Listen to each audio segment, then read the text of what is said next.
welcome to another episode of Toronto TV English Magazine. Today is November 2nd, 2006, and we have a special guest here named Kenneth Chan. Please welcome him. He has come here tonight to talk about his position as a candidate for school trustee. For the school trustees, and we are going to talk about what he does and his accomplishments, his background, and you'll know a little bit more about him, especially if you live in Trinity Spadina. In Trinity Spadina, yes, exactly. So Kenneth, give me a little background information about yourself. Okay, well, I was born in Toronto, and I grew up in the Trinity Spadina area, and my father owned a Chinese grocery store on the corner of Darcy and Huron. And one of the first people who pioneered a Chinese language program in the city of Toronto between our two schools, Orchard Street and Ogden Public Schools. And ever since my dad had made his accomplishment in that part of the area, I think it's about time that his son actually takes the next level up and run for public office. Oh, so that's how you started? Yes. Oh, so it was the inspiration from your father? Yes. Oh, okay, that's great.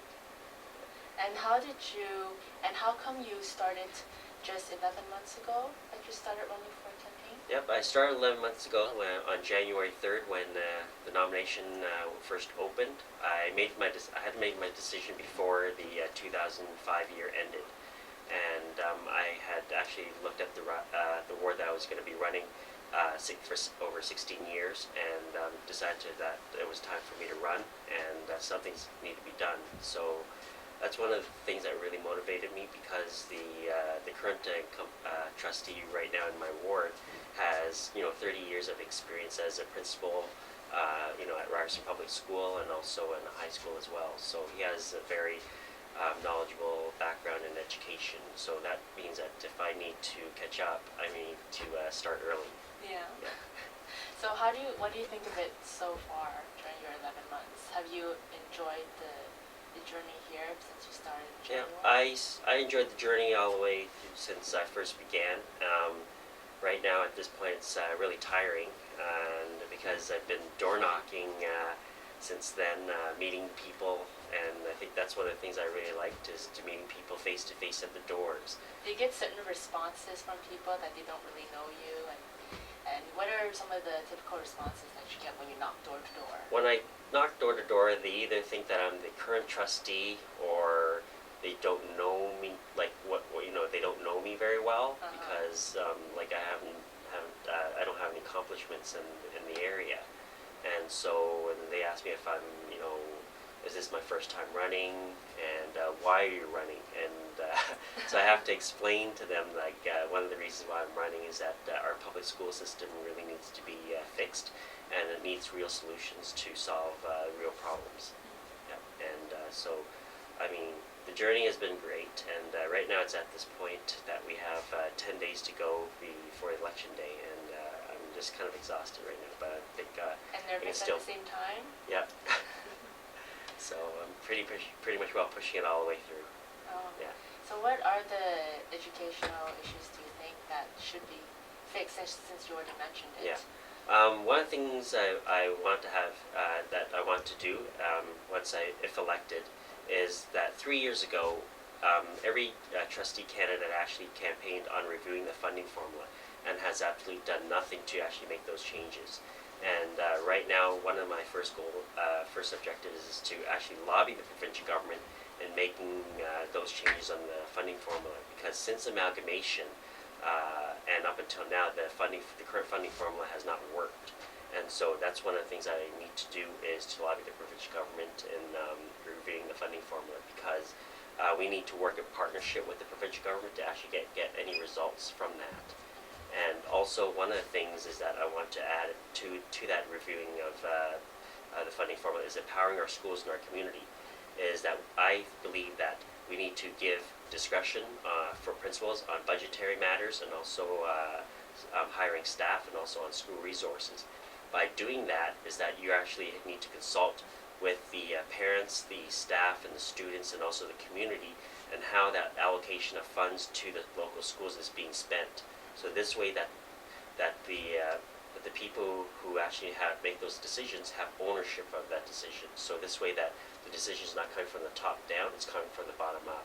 So if the school is able to save money at the local level, meaning that if the school can actually buy school resources such as a computer or a fax machine or even a photocopy machine from Staples or Grand and Toy instead of having to buy out a contract from the school board, that means that the school board, the local school, would actually save money by buying a least expensive equipment. So if there's any existing resources left over from that, that means that they can divert those existing resources into high priority, such as educational assistance, lunch programs, breakfast programs, nutrition centers, things like that that's really needed for kids are at need. And is there, for your ward, what are the physical boundaries? What streets is your limit? And the street and the ward that you're concentrating Okay, on? currently the ward boundaries that we're running on is running the same ward boundaries that we ran in 2003, which goes from the railroad tracks down University Avenue to around Queen's Park and around some parts of the islands and up Dover Court. So those are my existing boundaries. Until the next municipal election, we will be running on the new boundaries that would coincide with the provincial and federal boundaries. And the schools that you're talking about, is it just all levels of schooling, elementary to high school to university, or is it a specific kind of school that you're targeting? My role as a trustee is that we only focus on the secondary schools, such as high schools, and also the elementary schools. So I'm only concentrating from junior kindergarten to grade 12, and that's pretty much all my jurisdiction. And as a trustee, what I do is I administer the school board, the local schools in my ward, meaning that I try to assist them in any way I can. Also listening to concerns and parents and also the local schools and students and what are the issues. So this way I can bring some of those issues back to the trustee council and actually trying to solve their problems from there on. So that's pretty much what I do as a trustee, but there's other things that outside from that. I mean, I go to community events and I'm meeting with the parents and try to Do a lot of public trying to get in touch with the people. Yes, yeah. And that's pretty much that's what I've been doing since this campaign started. Yeah. And another question that you mentioned earlier is that one of the most frequent questions that they ask you is if you are part of an organization. Mm-hmm. And you say, no, you are dependent, right? Yes, Correct? yeah, I am an independent. One of the things that when I first decided that I wanted to run is that I told my dad I was running, and he asked me that if I wanted to win. I said yes. So he said that if you want to win, you can always join the NDP. And from that point on, I said no. I want to run on my own 2 feet and run on my own accomplishments of who I am, because for me to run, backed by an organization or even a political party, meaning that you're a voice for that party and for that organization. I'd rather be a voice for those people who actually voted me in, such as the parents, such as for the schools, such for the students, and all the people, and also I represent the city as well. That's very ambitious. Yeah. And what are your responsibilities? Define your responsibilities, because there are some people who doesn't know exactly what you do or what your duties are. Okay, well, it's like I said, as my duties as a trustee is that I administer the schools. I sort of look after them within my own boundaries. Is there anything else besides the schools that you're looking at, or is this just specifically? Basically, I look after all the schools in my ward, and so that means that I think there's about 27 schools. That includes high school and elementary schools in my ward that I need to take care of, and also some of us as trustees are also part of committees that we actually sort of formulate some sort of a policy for the school board that would actually filter down to the school level to execute most of those policies, such as like whether going things into equity programs, to fight, or even something on racism. I mean, we get into committees to actually talk about some of these issues and ideas and how we can actually, solve these problems at the local school level. So that's pretty much what we do. We meet once a month at the school board council. So I mean, we discuss our issues there, and that's pretty much all the responsibility for as a trustee. And you also mentioned that you are exhausted now. Yeah. So what is your typical day that you do that gets you so tired? Well, first of all, I wake up, I wash up and brush my teeth, and Well, usually what time do you wake up? probably around 7. And before I even wash up, I just sort of go through my emails and my personal one and also my campaign one, just to see what if I have any messages. And then I go check I go through the websites just to check up on my daily news and see what's if there's anything that's new and exciting that's going on, whether federal, provincial, or even this municipal campaign. And then I go through a lot of other people's websites, like my opponents' websites, and see how they're doing. See how they're doing. Ah, And sneaky. so I try to get some feedback and some information. And so by then, wash up and I just head out and do a few correspondence, responding to messages and returning emails and messages and stuff like that. But around pretty much after that is done, I usually campaign all the way through to the evening. And from there on, I usually stop canvassing the houses around 8 o'clock or 8:30, just because parents are putting their kids to sleep, and so they need to get up early in the next day. So, and then basically after that is pretty much we have our campaign meeting with the campaign team, discuss where we're at and what needs to be done. And from there on, it usually takes about till 11 o'clock. Then I get home and then watch TV or even sleep. So I usually end up going to sleep around 2 a.m. in the morning. Oh, 2 a.m. and they have to wake up at 7 again the next day? So, oh gosh, yeah. I'm not a morning person, so I hate waking up early. Do not talk to me in the morning. But I mean, it's worth the experience. Thing is that I enjoyed it, but at this point in time, it's just getting Better well be worth it. 7 a.m. in the morning. Yeah. So what gets you through the day? Is it coffee, or is it just your motivation, or sometimes do you lose that concentration, your motivation, and the goals that you're heading towards? No, I think every day and every step of the way, I've always had that motivation in me that I need to finish off this, say, a poll. And so I know that in my mind, I know realistically what I need to accomplish. And so if I need to finish this poll within 2 days, I will make it in 2 days. You're very determined. Yes, and if I need to finish a poll in 1 day, I will make it 1 day. Oh. So it's just a matter of willpower and just pushing myself to the limit. And I think, I mean, sometimes I put my health at risk as well. Yes. And so That's just one of the because, things. I mean, I'm here to win, but I'm not here to lose. But I mean, I have to take every effort every opportunity I have to get, the job done. Yes, and also take care of yourself too, because this can definitely lead to any health hazards. Yeah. Definitely. I tried all sorts of. I overworked before, and it just took me a lot of trips to the doctor. Yeah. Yeah. And I think my campaign team has gotten to a point where they just want to hope this ends, because they've been putting up with my discipline. My discipline for quite some time now, and I think they're at the point that they just want this over and done with as soon as possible and just party out the last day. Have you ever gotten a break and said, okay, we'll take today off, or we'll end a little bit early today?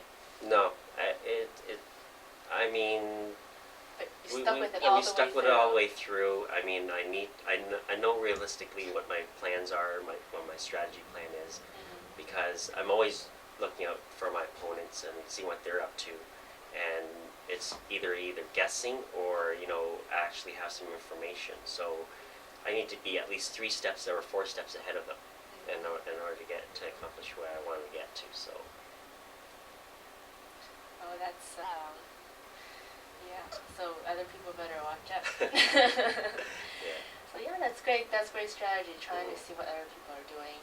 And does other candidates are they mostly with an organization, or they also dependent as well? I mean, what is the ratio between the people who are in an organization and those who are independent, as yourself? Independence, as myself, is that I've been in politics for a long time, and I've been involved in politics since I worked for my first MP since 1997.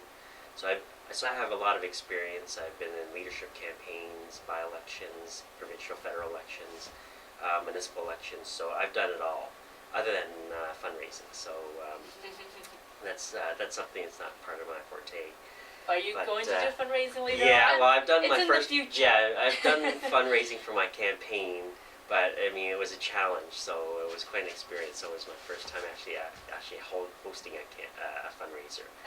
But I mean, basically, I don't know. It's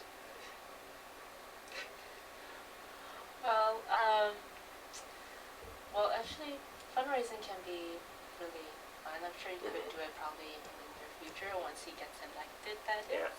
But even though you're not, you're still determined to come back next year and also go for it again. We might come back for next year. I'm not too sure about it. I mean, it all depends on what the numbers look like. I mean, depending on what the numbers, heavily look like, and it's just a matter of, what those numbers says to me, and then I'll decide whether or not I want to do this next time around or not. It's just a matter that we need to get through this campaign right now. So anything's possible, whether it's for next year or even 4 years from now. So I have no idea what my mind's up to right now. I just want to focus on this election right now. And tonight I'm going to bed. Yes.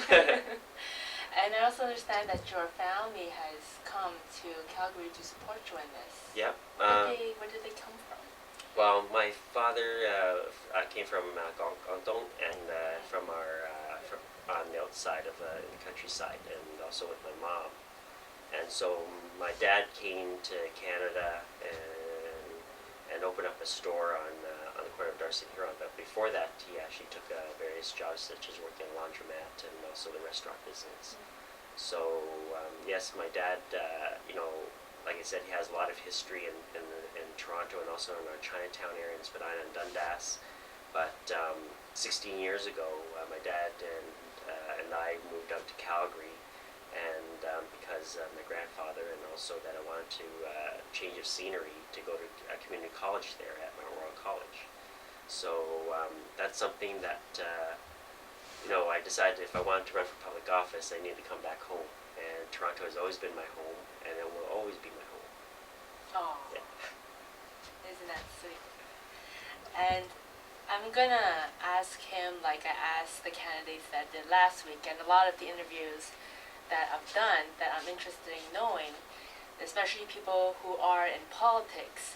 They say all these things that they want to do, they have great intentions, but don't really know the person himself. So the things that I'd like to ask you is about a little bit more on a personal level, on what your interests are, what you do in your spare time, if you have any spare time, and your hobbies and things like that. Okay.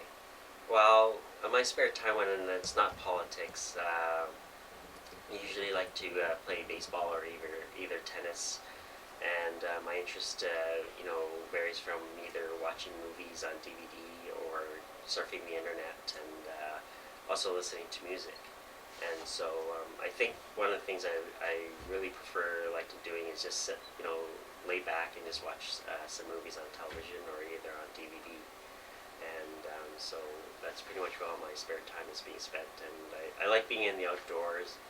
I like being out when it's summer and spring, and this way I can just sort of, lay back a bit. And but this winter is, I don't know, I'm not much of a winter person. No. Yeah. Do you usually go away for the winter, or do you get miserable like everybody else in the winter? Probably miserable. Or is there anything that you do to pass the time?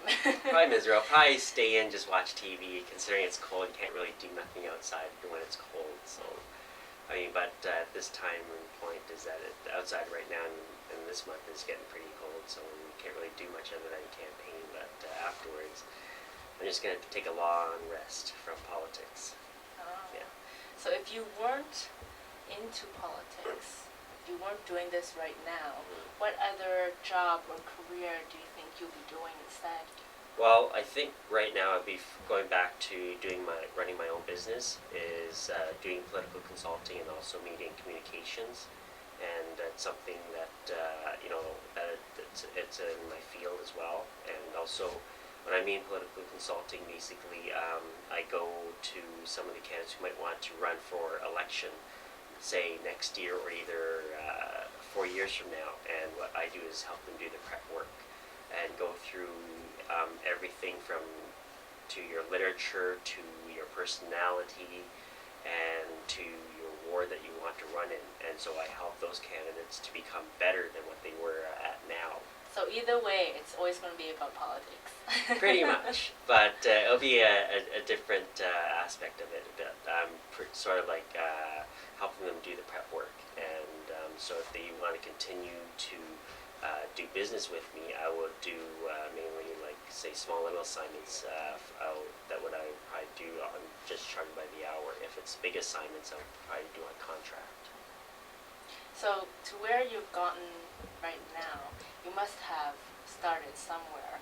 And I just wanted to know what other jobs that you've done before. You know, when you were very young, one of the first few jobs that you've done, you know, where did you start from? Just to get in touch with everybody out there who's started as a student and they've done their job with $9 an hour. Yeah. You know, people like to know that sort of thing so they can relate to you that way. All right. Okay. I mean, I held no secrets about it. I mean, when I was a student and when I was, trying to go back to school, I held, various jobs, odd end jobs, like such as working at a theater or an amusement park or just in. I had the theater too. Yeah. Okay. It was miserable. All right. I was actually a doorman, so famous players. Oh. So I sort of punched tickets and cleaned the garbage, but yeah. Everybody had to start somewhere. Yeah. So after that, I decided, I pretty much want something a little bit better. So I decided to apply for a job with an MP between Calgary and Ottawa. So that was my very first career job, and I was her executive assistant at the time. And How young were you at that time? I don't know. I can't remember. So it's been pretty long. I've been involved in that capacity for quite some time. And after she lost her MP's job, I came with it. So I didn't have a job then, so I had to go search for one. And then I landed a job at Queen's Park in Toronto, working for an MP. Worked for an MPP for two of them, and I worked for a former cabinet minister as a legislative assistant and also a general assistant. So, and from there on, having been involved in government and being involved in working for the on the party side as a volunteer, so I've done various aspects on the campaign side. And so after my job with the government at the time, and then I decided to, it's time for me to leave and start up my own business, and this is where it got me to. And enough about all his work and exhausting day that he has. It just seems he gets up, you stay late at night, you go to sleep, and the next day it's the same thing. What about your personal life? Do you have any time for yourself or for your family or your girlfriend? Well, to be quite honest, I mean, I'm single right now, so I'm probably still looking right now. And I mean, I try to make time, and I remember there was a time when politics and work just consumed way too much out of me. So. And it's still consuming you now. Well, now it is, but after this election's over, I'm just gonna reduce the amount of my time of politics and just balance between work and finding a girlfriend. Oh. Yeah. Do you have any pets? I'm just curious. Not currently right now. I used to have a pet. I used to have a dog, two Oh. of them, and I had to give them away, and I couldn't take Oh. care of them. Oh, because you didn't have enough time. Basically, the two dogs were my aunt's. Actually, she left it with me to take care of and Oh. look after. And then by the time when she came back for it, and I had to give it back. Oh, darn. Yeah. Once you get attached to it. Oh. Yeah. So, so once this election is over, within 2 weeks. Probably November 13th is the election day, so probably 10 days from now. So. 10 days from now. So we're going to have a party later on to celebrate all the candidates. Yeah. So if any ladies would like to come and check the event out, then you're more than welcome to. Yeah. Our victory party or get together party is going to be held at Amadeus at probably around 7 o'clock, and also it's in Kensington Market. Anybody who's a friend of mine or a supporter or anybody just wants to hang, just to have a few drinks and celebrate, and is welcome to come. So. And any single people especially.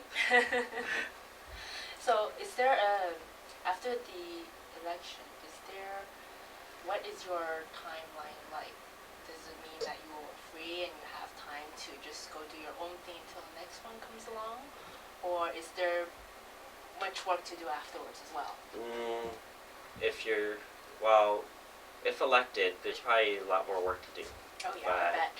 We're not even thinking about the other option at this point. So we're just a matter of thinking about basically, whether what happens, we're still going to have a debriefing period where we're just going to talk about the campaign and discuss some of the things that we could have done better to improve, and just go from there. Is there any life experiences that you have right now, or any advice that you would give to just anybody, even if they want to be in politics or not? I guess my advice for those people who actually want to be involved in politics is that I think you need to discuss this with your family, because they're going to be affected by it, and if you really want to, that for sure that you really want to run for public office, is always to start out early and also have a plan. If it's not on paper, it's not a plan. And what if there's a lot of people that I know and a lot of people I don't know, the majority of people have a hard time finding what they would like to do, and you found out at a very early age what you wanted to do. Is there any advice that you would give for people who doesn't have any idea? Those people who don't have any idea, what I was thinking about as well, that some MPPs and MPs have these what they call internship programs, and I think some of the city councilors have some of those within their budget to actually hire a summer student. And what I was thinking is that anybody who's interested in either in education or may not have an idea about what they want to do, is that I want to implement an internship program for the school trustees. Oh. And this way that allows students, whether in high school or either in university or college, to give them a better look into what goes on in the public school system and how things work. And so this way that what they gain their experiences is they probably make their decision if they want to get into the education career. So, we are at the end of our show, and so my co-host, which is not here this week, and he's not going to be here for the next couple of weeks, but he will be returning soon, so if he is watching, hi. And you missed to meet Kenneth Chan here, so hopefully you'll be able to come to one of the victory dinners that we have out there. And are there any last words from you to our audience? I guess last words is that if my family members Would they be in watching right Calgary might be watching, Okay. hello, and that's any friends from Calgary or even Edmonton, I'll say hello. And for the friends I have in Calgary that I met, the friendships that I've developed over the years with them, it's been a pleasure, and I mean, it has given me some ideas about, some of the things about Calgary that I brought forth into Toronto politics. So, I mean, I think this creates a balance between I guess you can call it two sister cities between Calgary and Toronto. Great. Well, thank you very much for coming here Okay. tonight. I know it's a late night tonight. It's almost 11 o'clock, so it's a great thing that he did come and interview with us. And whoever is supportive of him can definitely vote for him. And we will see him soon at the election, and we wish you the best of luck. Okay, thank you. All right, we'll see you next week for more interviews. Have a good night.